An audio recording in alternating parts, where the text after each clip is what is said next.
Well, thanks very much, and I am delighted to be here, also excited to be here at a time where the university is looking at enhancing and increasing its research intensity, profile, and impact at a global level.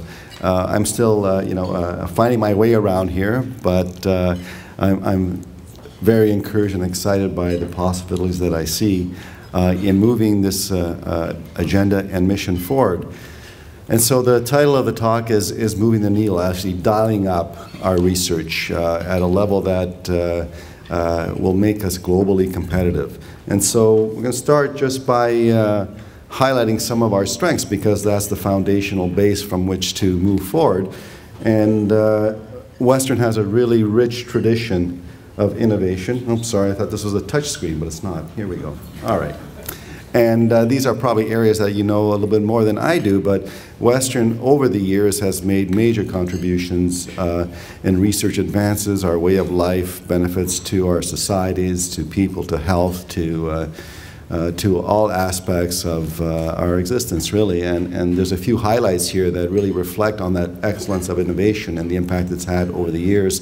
And I'm not going to go through all of these, but starting with the discovery of insulin and sex chromatin to discovery of drugs for chemotherapy are all things that Western can be very proud of in playing a major role. And of course, innovation goes beyond that to today with some of our efforts and contributions to wind studies, surgery, buckyballs. Western had the first MRI, this says the bottom there, and that technology, of course, is a platform for many of our, much of our growth in this area over the ensuing years. So why is a culture of research and innovation important? And that's in a form, so I'm not used to a form like this in terms of planning or feedback at a university, but I welcome it. I think it's a great format to get information, to have communication, lines of discussion open, and get feedback. That's going to be important as we, as a university, chart our path for the future. And so fostering innovation, universities are the crux of knowledge, especially in Canada, where knowledge creation really is centered in higher education institutions. We are responsible as an institution to advance knowledge, policy, technology for the benefit of all Canadians, economically, socially, knowledge creation, understanding our life and the life around us. Of course, it's increasingly competitive. And the landscape for research, the relevance of research, the impact it has is changing dramatically. And we have to prepare ourselves for that to actually lead it as opposed to following it. And so an increased research profile, and I think that was one of the earlier table discussions here, what does that mean? And I think it means a lot to all of us, whether it's our students, our faculty, our staff, our community, and the world around us. So, again, in fostering innovation, today, broader international collaboration is really the model to answer complex questions. The innovation landscape and culture of innovation really benefits our students tremendously in preparing them for being productive citizens as they leave Western. And of course, it increases our competitiveness. Canadian economy and business is dependent upon knowledge creation, knowledge translation, and not the import of knowledge, but actually the discovery of that knowledge and the application of that knowledge here at home. So what does Western look like today? So we've made major strides in many areas of research. Over the past few years, there are a number of signature areas that Western identified as being important for targeted investments and development. Some of them are listed here, and many of you will recognize them, and many of you will also realize that some of those areas have been developed really in a very aggressive manner to levels that are internationally and nationally recognized. And I'll just mention a few. Adrian Owen in that clip really is one of the poster childs for neuroscience strengths at Western, including the brain and the mind. It really is an example of bringing an international star, so to speak, and that impact it can have on an institution, the investment that was made and the payoff that we're sort of realizing today in terms of the nature of the research being done, the questions being asked, the approaches taking, the technology that develops along with that, the benefits to our students in being immersed in multidisciplinary, convergent area research that is defined by brain and the mind, I think is something that is a model that we need to look at in different areas. Imaging, of course, I mentioned that before. Western is one of the world leaders in the imaging field. It came again from targeted investments in infrastructure, bringing in highly qualified people, developing educational and research programs that are aligned with it. And you know, we can count the type of benefits that have come from that, not only from research dollars coming into the university through major national and international competitions, but the quality of the faculty, technical staff, administrative structures that we've been able to develop, co-develop along with that because of those type of early investments in areas where Western was seen to have a competitive edge or to be able to develop a competitive presence. And we should be proud of the global impact that some of our research has, and this is just one example with Yongcan with the HIV vaccine, again, that can have tremendous implications in human health worldwide.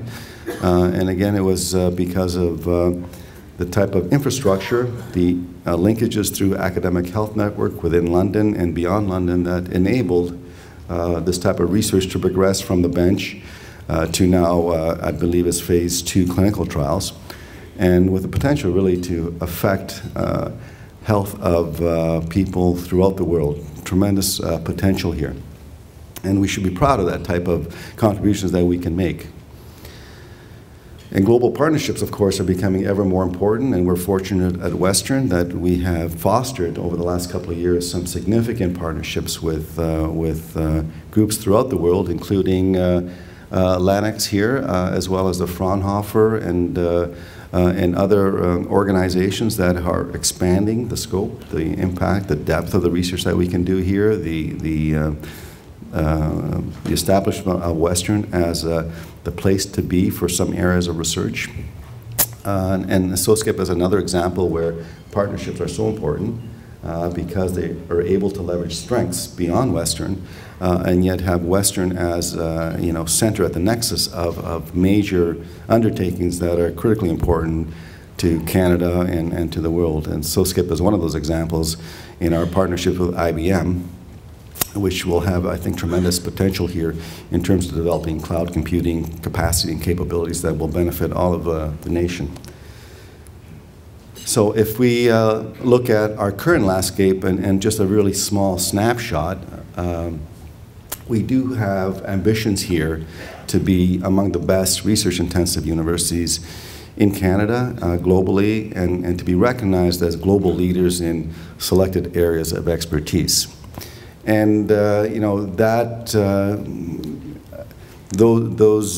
conclusions come with analysis of metrics, and metrics are important. And if you look at Western using some metrics, we are typically 10th in Canada. We're gaining, but we seem to be in this range of 9th to 10th on the basis of certain metrics that are typically used. And one of those metrics is research funding. We are very good in large-scale grants, very successful, and typically we're not on the individual basis in terms of our rate of participation and success rates. We seem to be missing middle tier of researchers here at Western that really are the foundation for sustainability, growth, and innovation. And by a variety of measures, one can say we're sort of in the second tier in Canada, although there are very strong pieces in place. And an exciting potential if we do things right and organize for winning. So we're not really keeping pace with our competitors by some measures. And one of those measures is research funding, as I said. So, and who do we compare ourselves against? In Canada, we're comparing ourselves to our peer universities, particularly in the U15. And we want to be competitive in the levels of research funding, research intensity, commercialization or knowledge translation, and other areas. And so I'm focusing a little bit here on tri-council funding for the most part, because it really is a surrogate for all sorts of other areas of peer-reviewed, externally funded opportunities. And tri-council funding does remain the gold standard in Canada by which one measures innovation and excellence. And if we look at tri-council funding in Canada or at Western, and over the past 10 years, 1% of our tri-council recipients hold 13% of the funding. And we have a very strong reliance on SSHRC funding. We actually do pretty good in SSHRC funding from a relative perspective. We have the highest level, or third highest level of SSHRC eligible researchers in G13. And SSHRC funding accounts for about 15% of our total tri-council funding. What does that mean? And if you look at, in the aggregate, in our total research funding, we're still at the second tier level with respect to Canadian universities that we compare ourselves against. If we look at tri-council funding, again, we're at the second tier. So we're typically 9th or 10th in total tri-council funding compared to some of our peer universities. And if we split that down to the various tri-councils, and if you look at NSERC funding intensity, so this is funding, this is not total aggregate funding, this is funding per eligible investigator, research intensity. And again, we're sort of at the lower end. I think I had a pointer on me. See if this works. There we go. Lower end of the scale here, we've increased marginally. But in terms of research intensity, that is dollars per eligible investigators, we're still at the bottom end. And this is just the Ontario U15 measurement, so it's not an entire U15 analysis. CIHR, we're actually need to do some work with CIHR for sure.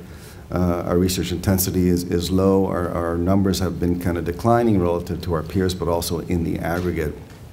And our research intensity is lower than we want to be right now.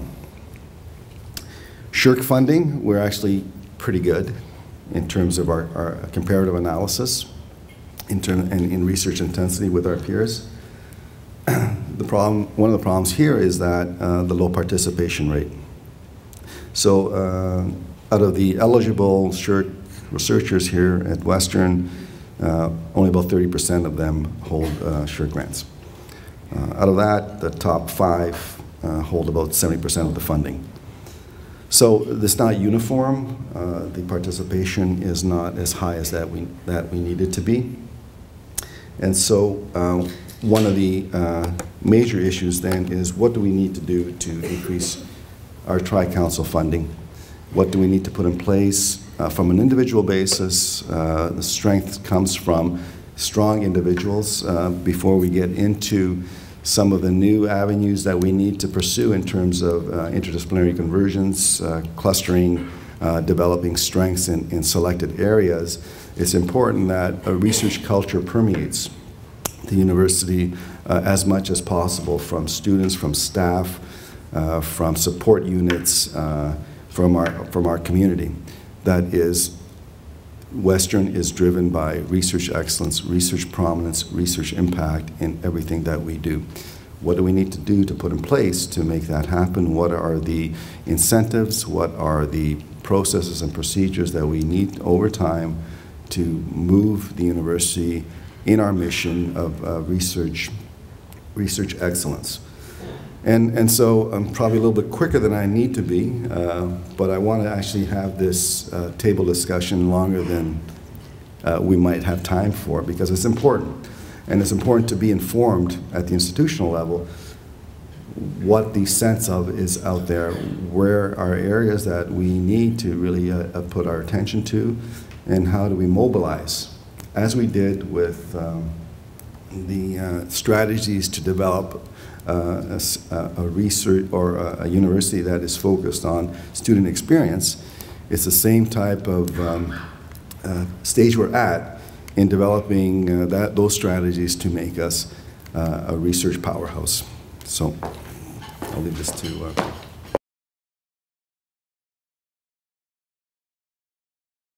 type of success. That is, it's the top university in Canada for student experience, top university in Canada for research. Put those together and it's the top university. To do that, again, there's nothing new here, right? They're in strategic plans and in everybody's aspirations, etc. The issue is how do we actually trigger it? How do we put into an action plan that we make things happen, and not in an incremental way, but in a bold, big way. And we really want to strive, I think, for global leadership, at least in selected areas of strength, because those areas then will permeate and really, I think, elevate everything else that we do. So, not that I don't want to read this, but okay, so of course you're going to focus on our strengths, but again, that's not an exclusionary thing. It doesn't mean that other areas that are important for a comprehensive university of the size of impact of Western, that you don't pay attention to all areas of our scholarship. Absolutely you do. But you do need to sort of focus on key areas where you think you can make a real big difference. And so we need to have a focused approach to university investments, not only in established areas, but also in emerging areas where we need to be ahead of the curve so that we can be there at the front line for the opportunities as they arise. Part of that will be clustering in areas of strength, willingness to actually aggressively recruit, not at necessarily at the entry junior level, but at the mid to mid-senior level, and not only individuals, but groups of individuals that align with our own aspirations or strategic areas. And we really need to actively pursue excellence and accelerating those areas in a more aggressive way in terms of building capacity. And I said before, the landscape for funding is changing tremendously. The individual initiated grants is a component that's still going to be there and important, but it's really dying in terms of its overall importance in the total funding landscape. The way research is funded today is quite different and will continue to change. But we do have to offer, at the same time, support mechanisms to help people get into the game and to stay in the game. We also need to remain flexible, look for different sources of funding. Again, at least in the sciences, the one person, one answer grant is just like not going to happen, right? It's just not the way that research is going to be successful at any university. There has to be multiple sources of funding, certainly. Peer-reviewed funding agencies, contract research, support through community groups, whatever there is out there. I think we have to be able to and successfully pursue them and be competitive in those arenas. And we have to look at how we support research as an institution. So we're already starting that with our internal funding programs and trying to align them much more closely to strategic directions. And also to embed within them a little bit more flexibility in how to direct the resources, and also to make it easier for investigators or groups of investigators actually to access funding, and trying to get away from some of the bureaucratic barriers to moving things in a quicker and more aggressive fashion. And you'll hear about that in the next few weeks as we roll out some of the ideas that we have and some of the initiatives that we're undertaking to do that. So excellence in personnel, as I mentioned before, is a key one. And again, almost every strategic plan says we want to hire the best and the brightest. It's an important decision, of course, right? Because any decision we make is going to be decades in its effect and impact. So we want to be really careful that we're actually bringing in the best that we can and the brightest that we can, and the individuals that will be the most successful. And so part of that's going to be making strategic hires in a manner that's probably a little bit different than what faculties and departments may be used to. we'll look at processes that are involved there, but we are looking towards ways for at the institutional level to actually directly participate more effectively and aggressively in the hiring process. We certainly want to use the limited resources that we have much more strategically, and that includes Canada Research Chairs, endowed chairs, NSERC industrial chairs, professorships, what have you. Go after external funding for salary awards much more aggressively. And we also want to support at the graduate student and postdoc level the recruitment of the best that there is out there. And so we are putting in place support systems, for instance, to attract Banting scholars and Banting postdoctoral fellows here. And basically it's an upfront contribution to applicants that are of that nature, of that stature. So in moving ahead, so the Western Strategic Plan actually articulates the objectives that we want, be number 5 in Canada by a variety of metrics. And so those goals remain the same, just the ways of achieving them are probably different. And if you looked at the earlier graphs that I showed you, if you want to be number 5 in Canada, just in research funding alone, you almost have to double it up, right? To go from where we are, number 8, number 9, and to go into the top 5 tier, the delta is about $100 million. We can maybe do it, but it's important that we do it. And it's not important. And it's not only important from the reputational perspective, it's important for the resource perspective. So if you take Tri-Council funding, of course, it's directly aligned with CRC, FICR dollars, all sorts of other support coming in. So it's important not only the aggregate amounts we have, but the relative amount we have. So if Tri-Council tomorrow says we're going to decrease funding by 50%, that's bad, right? But still, the relative ranking of this university relative to others is important.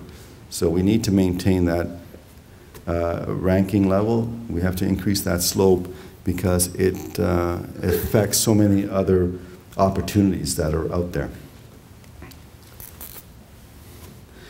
We do need to look at ways of linking some of our scholarship and research to the expectations for knowledge translation, whether it's commercialization, which is a word that can be defined in many different ways by different people. That's okay, but it's actually getting your knowledge out there in a manner that is having an impact and making a difference.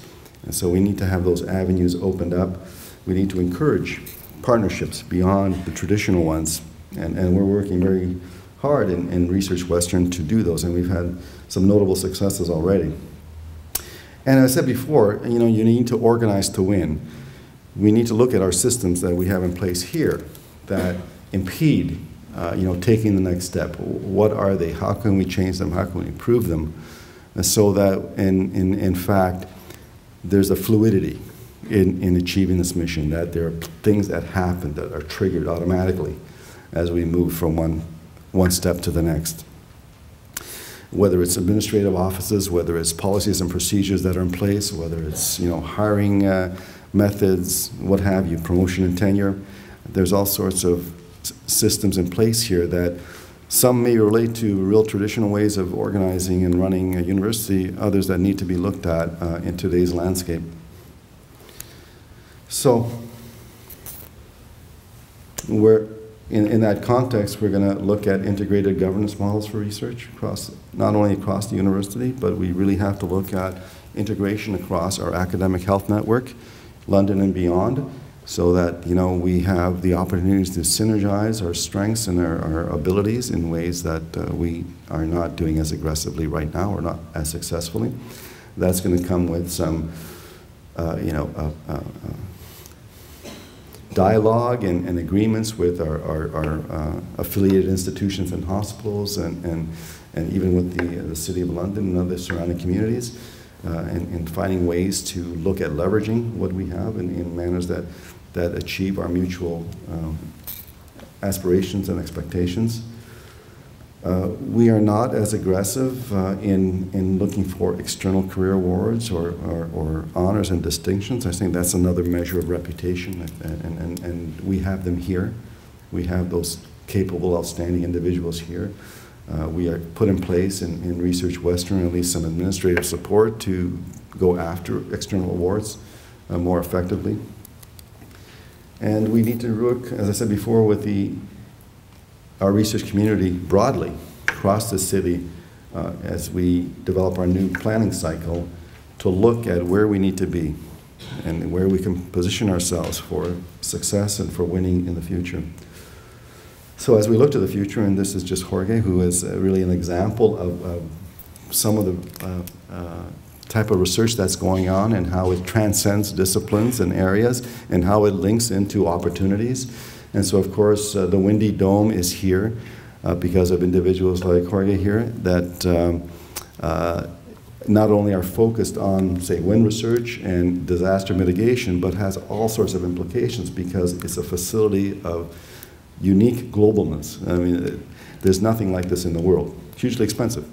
But the capacity and capability that it can provide for interdisciplinary, multidisciplinary, convergent type of research, not only in wind and energy, sustainability, and even in areas of social sciences, and understanding communities and how they're structured.